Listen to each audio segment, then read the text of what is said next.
guys, it's Jane Pantry here from A Life Decluttered. I just thought today I'd do a quick video showing you my pantry and how I decided to organise it, to give you a little insight into how I think the best way to organise your food for dried food is. So I'm just going to show you my pantry in here. We start off with having a look from the outside.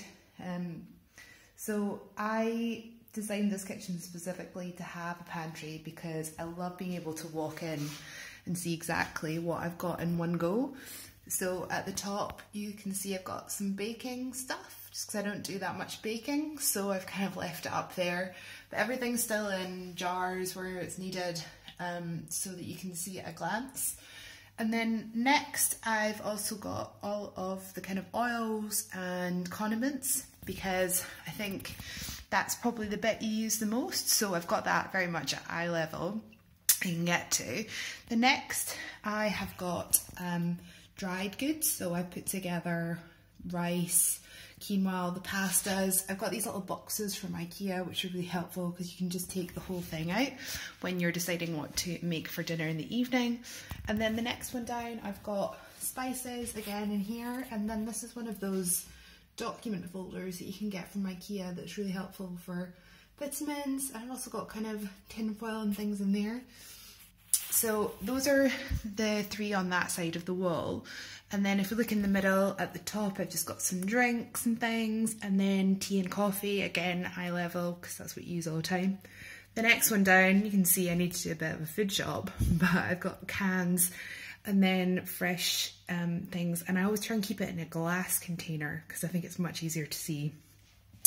And then I thought what would be quite fun is having on this side cookbooks, because I think if you keep them separately from the food, certainly for me, I tend not to use them as much. So for inspiration purposes, I've put them here.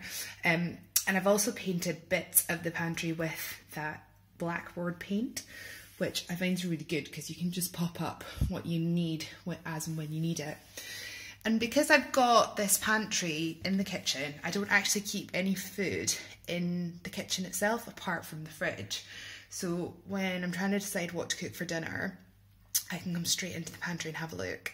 So top tips, even if you can't create a whole pantry, I definitely advise using glass jars to hold things in.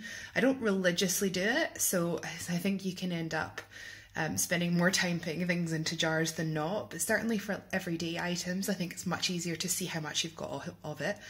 And I'd really recommend thinking about how your kitchen works in terms of flow. So if you can have all your food together in different cupboards, I think it's much better because you can open the cupboards in one go and see everything at the same time. So good luck with sorting out something for your pantry or your kitchen cupboards. And I'd love to hear how you get on, ask me any questions if you just post below. I look forward to hearing from you. Okay, bye.